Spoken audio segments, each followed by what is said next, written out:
What is up, my friends? You are very welcome along to this Anfield Agenda transfer news special video. As you can see, I am away currently in Spain on vacation. I will be back on Thursday when we'll get stuck into the late night agenda again. But after this evening's video around the Trent Alexander-Arnold situation, I thought I owed it to you guys to come on and do another one, this time looking for, well, potential upsides and potential solutions in this summer's transfer window.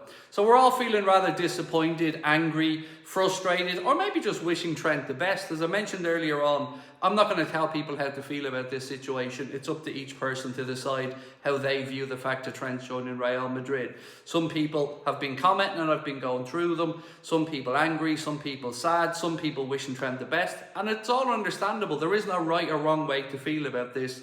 It depends on what each and every one of you guys and girls feel. But what I thought we'd do here is look at potential solutions and look to the Mohamed Salah and Virgil van Dijk contract situation. So right now, news has broken of a massive offer that Mohamed Salah has turned down to go to Saudi. Saudi chiefs feel like Mo is closing in on renewing his contract at Liverpool Football Club. But would you believe he was offered £160 million after tax or without tax each year to go over for 2 or 3 years to play in the Saudi Pro League? That is what has been reported. In fact, let me just grab my phone really quickly here and I can give you the details of this. So, Anfield Sector and Alex Crook have posted to say it appears the Saudi Pro League bosses are losing hope of securing Salah's signature. Goes on to say that despite being willing to hand the former Basel man a 3-year deal worth in excess of £160 million a year, Saudi Pro League bosses feel like he is likely to remain at Anfield. And look, that's news that we all hope happens. Virgil van Dijk's situation again appears to be trending in the right direction. Kind of thinking out loud here, but you wonder, now that the club know, or at least the public know, what Trent is doing with regards to Real Madrid, have they recalibrated the finances now to think, right, well, we don't have potential for Trent's wages to be on the books and the signing on fee? Because that's something in the comments I've noticed a lot of people don't seem to, grasp about the situation. So any player like Trent or Virgil or Mo, that contract is running down and agrees an extension, i.e. Virgil and Mo, they will get a signing on fee, a loyalty bonus. All players get that when they renew at a club. So I've seen a lot of people trying to talk about the signing on fee Trent might get at Real Madrid being part of the reason why maybe he's taking less wages than would have been on offer from Liverpool. Again, absolutely plausible, but there would have been a signing on fee there. So to get back to Virgil, there's been lots of positive talk today that Virgil is again closing in on a deal. Now, I'm not going to say I've got inside information on this, I don't, but all signs do appear to be trending that we could have a positive outlook here with regards to Virgil and Mo. And I very much hope that's the case because we've all been, well, preparing for Trent going. So Virgil and Mo can be renewed.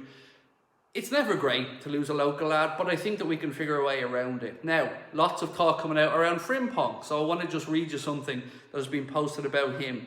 They were talking about Jeremy Frimpong and his agent, and one report suggests that he's desperate to come to Liverpool. Now, I don't know if Arne Slot wants to sign Jeremy Frimpong or not, being entirely honest, but what we do know is a €40 million release clause, or at least a gentleman's agreement, is in his contract with Bayer Leverkusen. And if Liverpool wanted to pursue a move, it should be financially within our means to do so. I don't know if he's the best fit or not. I think Arne Slot would probably have to mess around with the squad a little bit there to get Frimpong in. But if you had him and Conor Bradley, I think a lot of fans would certainly feel, well, a little bit better about life with the idea of maybe losing Trent. Now, moving on to other targets, there's going to be a whole host of clubs looking to sign Alexander Isak, and you, I, and everybody else would love him. But let's be honest, do I see Liverpool spending what it's going to take to refresh this squad in the way that we fans would like it to? Probably not, but that doesn't mean it's all going to be bad news. There will be signings like the likes of Kirkes as an example that will all be thinking, yeah, that pretty much makes sense. But then there's going to be the likes of Hoyson. Real Madrid apparently interested in him. He obviously was capped for the Spanish national team during this international break. So no surprises that maybe they have an eye on him. £50 million buyout clause in his contract, but hopefully Liverpool can get that done, because if you bring in Hoyson, you renew Virgil, you've got Canade, then what happens with Joe Gomez? I have a sneaky feeling we may see Joe ask for a move this summer. Not that Liverpool would look to sell him, but maybe Joe wants to move out. And if that's the case, then I think we need to bring in another centre-back on top of Hoyson. Of course, I haven't forgotten about the Ibrahim Canade situation. And look, as bad as I believe these owners are a lot of the time, I can't see a world where they don't think renewing Canade or extending his deal makes sense, financially or otherwise. Again, I've got to go back to Trent for a quick moment, because lots of people saying to me, how is this on the owners? And I get where you're coming from. I really do. I know I'm outspoken and vocal about my disdain for them, but with Trent, how do I put this? Right, so the club have known for at least a year since Hughes and Edwards came in that Trent hadn't renewed. So surely they were planning for this all along. And this is what I mean about manipulating the fans. Most people don't take this as a surprise that Trent's decided to move on. And the club would have known this for a long time as well. So why I feel frustrated as a fan is, why brief the media that you're trying to extend Trent? Why let it be out there when you know it's not the case? That's why I'm frustrated at the club for it. With regards to Trent, hand on heart, I don't know how I feel about it yet. I'm still trying to process it. I've always thought he's likely to go, but I've kind of always held back a little bit of hope as well that maybe he changes his mind, pulls a Steven Gerrard and stays. That doesn't look like it's going to be the case. And like I mentioned at the start of this video and many others, it's up to you guys to decide how you feel about it. But what do we need to do this summer? The goalkeeper situation needs to be figured out. Alisson Becker, best goalkeeper in the world. I think we'll all agree with that. I'm very confused with the Georgi Marmadashvili situation, because surely he can't come in to be the number one now. He's had an up and down season with Valencia. I can't say whether he's going to fit into our system or not, but I understood why we signed him and I understand it now. It's just what way that lines up next season, I really don't know about. Many people, again, confused as to why we're letting Kelleher go, and I would be one of those. But maybe Queeveen just doesn't want to be even battling for number one spot. Maybe he wants to be guaranteed it. Now, I want to take you back to a few words on Federico Chiesa, because obviously we've seen him come on in the cup final against Newcastle and score. Again, we're all thinking, what's his future going to be? Well, his dad's been speaking about this, and this is what he's had to say. He said, Federico Chiesa's father said, I can guarantee you that Federico is very happy at Liverpool. We hope he can win the Premier League. We have no regrets about Juventus. He's so happy at Liverpool. And I hope that Arne Slot can find a way through to give Chiesa more minutes between now and the end of the season. Because Darwin Núñez and Diogo Jota have been, well, they haven't been good enough, quite simply, over the last few months. And what have we got to lose with Chiesa? For me, he should start the remaining games. I want to talk about Wataru Endo for a little minute, because there's been lots of talk about him today. Where's the news I have here on Wataru? Eintracht Frankfurt are interested in Wataru Endo. They feel that he could be an absolute leader in the middle of the pitch for them.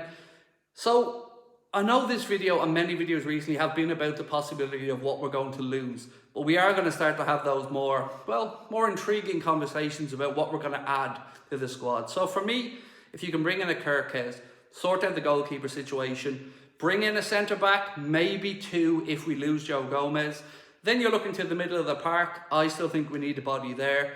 And it'll be interesting to see what way we refresh the forward line, particularly if Mohamed Salah stays at the club as well. I'm getting more hopeful that he will. So a centre forward, maybe a wide left player if Diaz moves on, left back, centre back, midfield. It's a lot of bodies, but the club have saved a lot of money off the wage bill in recent times, and hopefully have a little bit more wiggle room now to dip their toes in the market. So to summarise, I guess I'm going into this summer transfer window. I'm willing to give the benefit of the doubt, but I'm not feeling overly optimistic because, well, of recent history and transfers. But I'm open to being convinced. So let me know your thoughts in the comment section. Drop a like on this video if you've enjoyed it. And again, thank you for all of your replies to the Trent video. I know some people, it's weird actually. Some people feel like I was too angry. Some people feel like I was too soft. I feel like I just tried to lay it out there and give you my honest views on it. As always though, your replies are appreciated. We'll talk soon. Much love.